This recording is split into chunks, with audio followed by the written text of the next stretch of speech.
Hello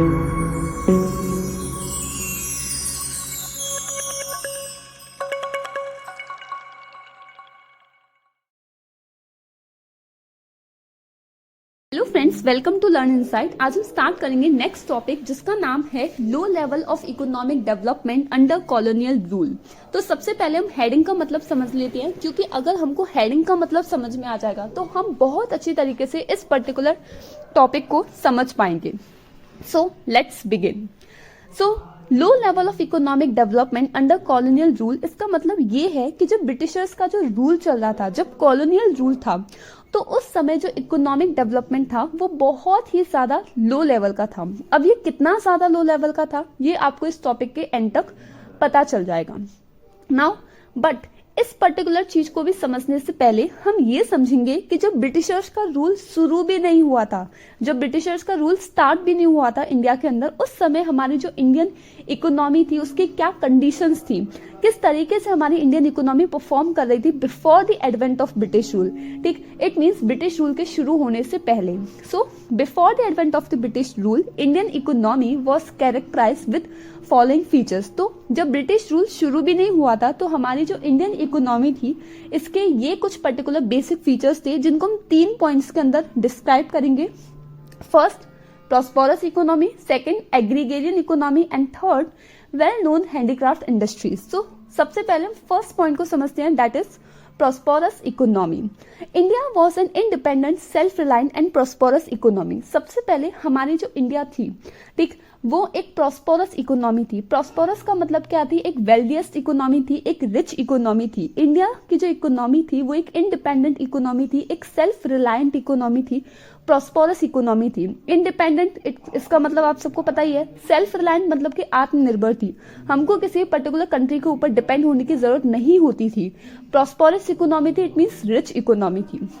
next point, agrarian economy. तो हमारी जो इकोनॉमी थी वो एक एग्रीगेरियन इकोनॉमी थी, it means agricultural based economy थी। जो एग्रीकल्चर था, agriculture was the main source of livelihood for the most of peoples and it's engaged about 2/3 of total population. It means agriculture जो होता था वो एक मेन सोर्स ऑफ लाइवलीहुड था, ठीक, पीपल्स के लिए। कंट्री के लगभग 2/3 ऑफ जो पॉपुलेशन थी वो इसी पर्टिकुलर एग्रीकल्चर सेक्टर के ऊपर डिपेंड थी। ठीक, ज्यादातर जो लोग होते थे वो एग्रीकल्चर ही उनका मेन सोर्स ऑफ लाइवलीहुड होता था, इसी के माध्यम से वो अपनी जो बेसिक जो अर्निंग किया करते थे और अपनी जो नीड्स होती थी उसको सेटिस्फाई करते थे।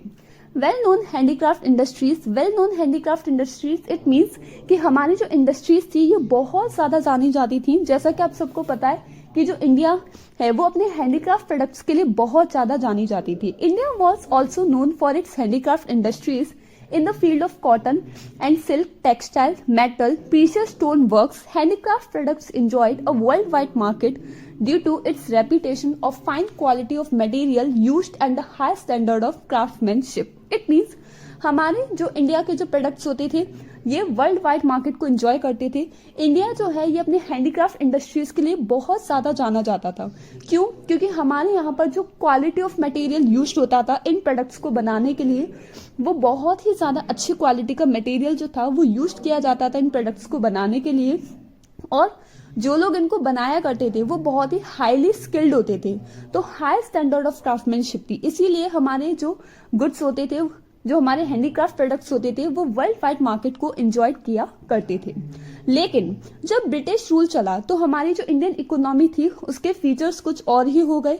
ठीक, अब वो तो हम समझेंगे, लेकिन हम ये समझ लेते हैं कि जो ब्रिटिशर्स जब आए तो उन्होंने कुछ इकोनॉमिक पॉलिसीज हमारी गवर्नमेंट, हमारे इंडिया के अंदर उन्होंने कुछ इकोनॉमिक पॉलिसीज लेकर के आए। तो the economic policies pursued by colonial government in India were concerned more with the protection and promotion of their own economic interest. It means कि जो ब्रिटिशर्स के द्वारा जो इंडिया के अंदर इकोनॉमिक पॉलिसीज लाई गई वो सबसे ज्यादा इस चीज पर फोकस करती थी कि किस तरीके से उनका जो इकोनॉमिक इंटरेस्ट है उसको किस तरीके से प्रोटेक्ट किया जाए, उसको किस तरीके से प्रमोट किया जाए। वो इस चीज पर फोकस नहीं करती थी कि किस तरीके से इंडियन इकोनॉमी का डेवलपमेंट हो, वो इस पर्टिकुलर चीज पर फोकस करती थी कि बस उनकी जो इकोनॉमी है उनका डेवलपमेंट होना चाहिए। ठीक, उनका जो इंटरेस्ट है वो बहुत अच्छी तरीके से प्रोटेक्टेड रहना चाहिए और प्रमोट होता हुआ रहना चाहिए। ठीक, the policies brought a fundamental changes in the structure of Indian economy. It means जो ब्रिटिशर्स के द्वारा जो इकोनॉमिक पॉलिसीज लाई गई उससे हमारा जो स्ट्रक्चर था इंडियन इकोनॉमी का उसमें दो फंडामेंटल चेंजेस आए। सबसे पहला कि हम लोग सप्लायर बन गए रॉ मटेरियल का, मतलब कि जहां इंडिया प्रोडक्शन किया करता था ठीक और फिनिश गुड्स को सेल किया करता था वर्ल्ड वाइड ठीक इंटरनेशनल मार्केट के अंदर, वहां इंडिया क्या कर रहा है रॉ मटेरियल्स को सप्लाई करता था ठीक during the British rule. And हम लोग कंज्यूमर बन गए फिनिश इंडस्ट्रियल प्रोडक्ट्स के जो कि ब्रिटेन से आते थे। सो ये दो फंडामेंटल चेंजेस हुए किसकी वजह से, जो इकोनॉमिक पॉलिसीज परस्यूट की गई ब्रिटिशर्स के द्वारा ठीक। और इसको आप और अच्छी तरीके से इसको आप समझोगे जो आपका एक टॉपिक आएगा इसी चैप्टर के अंदर इंडस्ट्रियल सेक्टर करके। Next, low level of national income and per capita income. So देखो जो the economic conditions of a nation can be judged with the data of national income and per capita income. It means कोई भी मतलब किसी भी जो country होती है उसके हम इकोनॉमिक कंडीशंस के बारे में पता लगा सकते हैं किसके माध्यम से, उसकी नेशनल इनकम के माध्यम से, उसके पर कैपिटा इनकम के माध्यम से ठीक। However, no sincere attempts were made by British government to estimate India's national income and per capita income। लेकिन जो ब्रिटिशर्स थे उनके द्वारा कोई भी सिंसियर अटेम्प्ट्स नहीं किए गए इंडिया की जो इकोनॉमी है उसकी नेशनल इनकम, उसकी पर कैपिटा इनकम को एस्टिमेट करने के लिए। Some individual attempts were made by experts like Dadabhai Naoroji, William Digby, Findlay Shirras, VKRV Rao, RC Desai, but all these estimates produced conflicting and inconsistent result। It means कुछ individual जो experts थे उन्होंने India की जो national income थी और जो उसकी पर कैपिटा इनकम थी उसको क्या करने की कोशिश की, उसको एस्टिमेट करने की कोशिश की, लेकिन इन सबके द्वारा जो एस्टिमेशन किया गया वो जो रिजल्ट्स अल्टीमेटली निकल करके आए वो बहुत ही ज्यादा कन्फ्लिक्टिंग थे, इनकंसिस्टेंट रिजल्ट थे। However, estimates of Dr. Rao on national income and per capita income were considered very significant। लेकिन डॉक्टर VKRV राव का जो एस्टिमेशन है हमारी नेशनल इनकम को लेकर, हमारी पर कैपिटा इनकम को लेकर, उसको हम एक सिग्निफिकेंट कंसीडर करते हैं, उसको हम इम्पोर्टेंट कंसीडर करते हैं।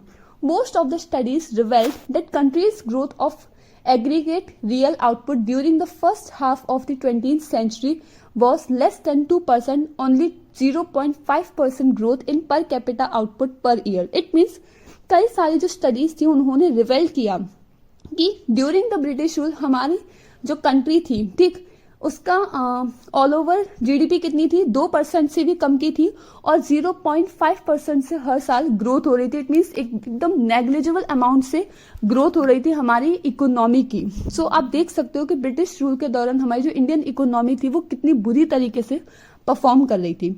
सो नेक्स्ट जो टॉपिक आएगा उसमें हम समझेंगे एग्रीकल्चर सेक्टर के बारे में। Thank you.